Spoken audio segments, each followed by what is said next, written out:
ಪ್ರಭುವಾದ ರಕ್ಷಕನು ಒಡೆಯನು ಆಗಿರುವಂಥ ಯೇಸು ಕ್ರಿಸ್ತನ ನಾಮದಲ್ಲಿ ದೇವಜನರ ಮಕ್ಕಳಿಗೆ ಸ್ವಾಗತವನ್ನು ಕೋರುತ್ತೇವೆ.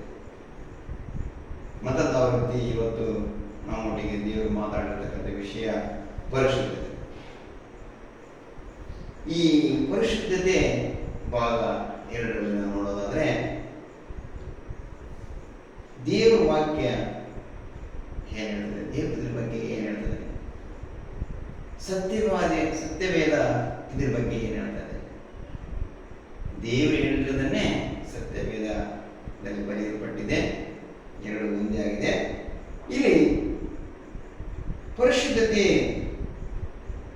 ಪರಲೋಕದಲ್ಲಿರುವ ನಿಮ್ಮ ತಂದೆಯು ಯಾವ ದೋಷವೂ ಇಲ್ಲದವನಾಗಿರುವಂತೆ ನೀವು ದೋಷವಿಲ್ಲದವರಾಗಿರಿ. ನೋಡಿ, ಮತ್ತಾಯ ಬರೆದ ಸುವಾರ್ತೆ 5ನೇ ಅಧ್ಯಾಯ 48ನೇ ವಾಕ್ಯ. ಪರಲೋಕದಲ್ಲಿರುವ ನಿಮ್ಮ ತಂದೆಯು ಯಾವ ದೋಷವೂ ಇಲ್ಲದವನಾಗಿರುವಂತೆ ನೀವು ದೋಷ ಇಲ್ಲದವರಾಗಿರಿ. ದೇವರ ವಾಕ್ಯ. ಇಲ್ಲಿ ಸ್ತೋತ್ರ ಮಾಡ್ತೀನಪ್ಪ, ನಿನ್ನನ್ನು ಸ್ತುತಿಸ್ತೀನಿ ಸ್ವಾಮಿ, ನಿನ್ನನ್ನು ಕೊಂಡಾಡ್ತೀನಪ್ಪ. ದೇವರೇ ಸ್ತೋತ್ರ.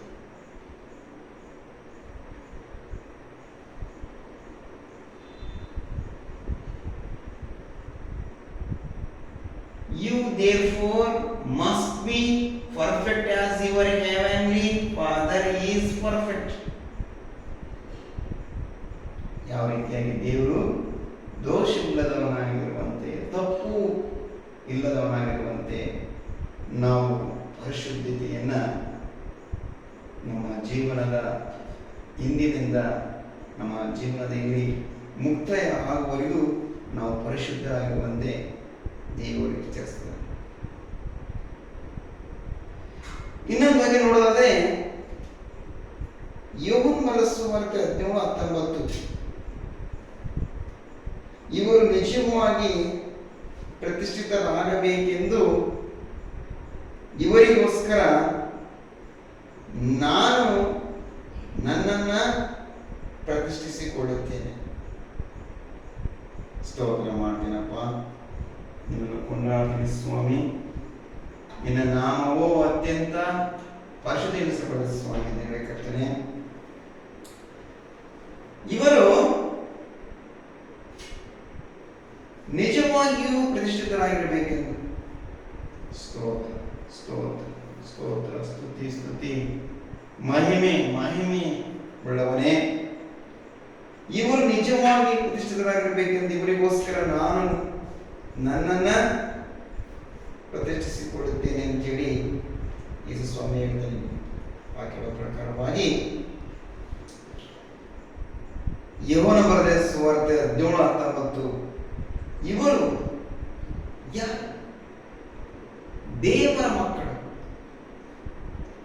ನಿಜವಾಗಿ ಪ್ರತಿಷ್ಠಿತರಾಗಿರಬೇಕೆಂದು ಇವರಿಗೋಸ್ಕರ ನಾನು ನನ್ನನ್ನ ಪ್ರತಿಷ್ಠಿಸಿಕೊಳ್ಳುತ್ತೇನೆ. ದೇವರ ಮಕ್ಕಳು ಎಲ್ಲರೂ ಕೂಡ ದೇವರಿಗೆ ಪ್ರತಿಷ್ಠೆ ಮಾಡಿಕೊಳ್ಬೇಕು. ಸ್ತೋತ್ರ ಸ್ವಾಮಿ. ದೇವರೇ ಸ್ತೋತ್ರ ಮಾಡ್ತಿಸ್ತೀನಪ್ಪ, ನೀವು ಕೊಂಡಾಡ್ತೀನಿ ಸ್ವಾಮಿ. ದೇವರೇ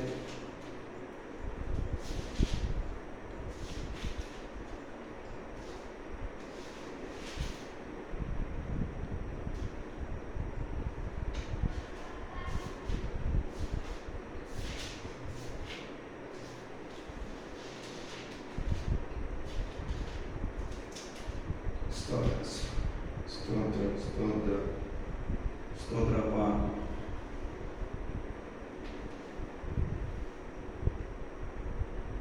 And for their sake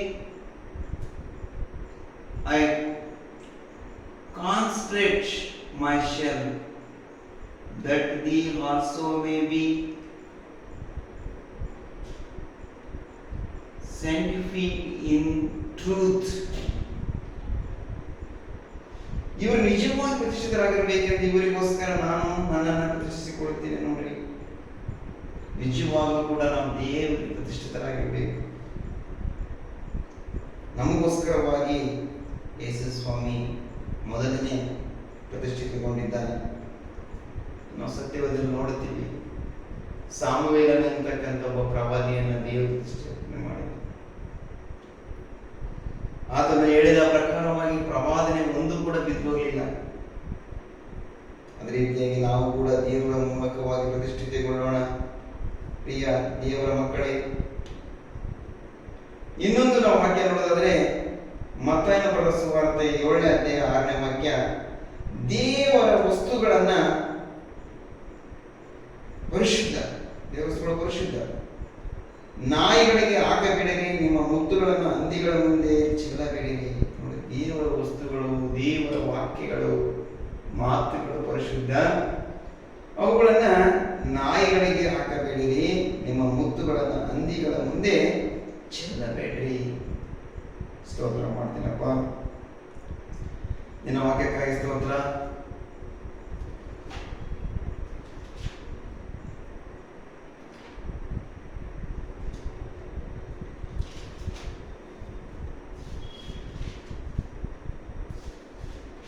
ಸ್ತೋತ್ರ ಸ್ತೋತ್ರ ಸ್ತೋತ್ರ ಅಪ್ಪ ದೇವರೇ.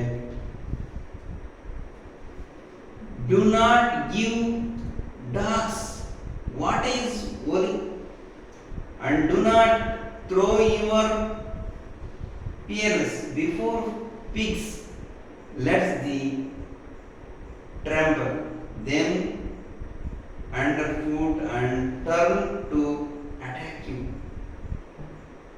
ನೋಡಿ, ನಾವು ಸುವಾರ್ತೆಯನ್ನು ಸಾರಬೇಕಾದ್ರೆ, ದೇವರ ವಾಕ್ಯವನ್ನು ಹಂಚಬೇಕಾದ್ರೆ, ದೇವರ ಪ್ರೀತಿಯನ್ನು ಹಂಚಬೇಕಾದ್ರೆ ನಾವು ಸಮಯವನ್ನು ನೋಡಬೇಕು, ವ್ಯಕ್ತಿಗಳನ್ನು ನೋಡಬೇಕು. ಯಾರಿಂದ ಅವರಿಗೆ ದೇವರ ಹತ್ರ ಪ್ರಾರ್ಥನೆ ಮಾಡಿ ಯಾರಿಗೆ ನಾವು ಶುಭವಾರ್ತೆಯನ್ನ, ದೇವರ ಪ್ರೀತಿಯನ್ನ ಸಾರಬೇಕು, ದೇವರ ಬಗ್ಗೆ ಮಾತನಾಡಬೇಕು ಎನ್ನುವುದನ್ನ ದೇವರ ಹತ್ರ ನಾವು ಮೊಣಕಾಲೂರಿಕೊಂಡು ಪ್ರಾರ್ಥನೆ ಮಾಡಿ, ಈ ವ್ಯಕ್ತಿಗೆ ನಾನು ಶುಭವಾರ್ತೆಯನ್ನ ಸಾರಬೇಕು, ದೇವರ ಪ್ರೀತಿಯನ್ನು ನಾನು ಸಾರಬೇಕು ಅನ್ನೋದನ್ನ ದೇವರೊಟ್ಟಿಗೆ ನಾವು ಪ್ರಾರ್ಥನೆ ಮಾಡಿದಾಗ ದೇವರು ನಮ್ಮೊಟ್ಟಿಗೆ ಮಾತನಾಡಿ ಇಂಥ ವ್ಯಕ್ತಿಗೆ ಶುಭವಾರ್ತೆಯನ್ನು ಸಾರು ಅಂತೇಳಿ ದೇವರು ಮಾತಾಡ್ತಾನೆ. ಅವಾಗ ಮಾತ್ರ ನಾವು ಶುಭವಾರ್ತೆಯನ್ನು ಸಾರಬೇಕು. ಎಲ್ಲೆಂದರಲ್ಲಿ ದೇವರ ವಾಕ್ಯವನ್ನು ಸಾರಬಾರದು. ಇವತ್ತು ದೇವರು ನಮ್ಮೊಟ್ಟಿಗೆ ನಿಮ್ಮೊಟ್ಟಿಗೆ ಮಾತಾಡೋದ್ರಿಂದ ದೇವರಿಗೆ ಅನುಸರಿಸ್ತೇನೆ.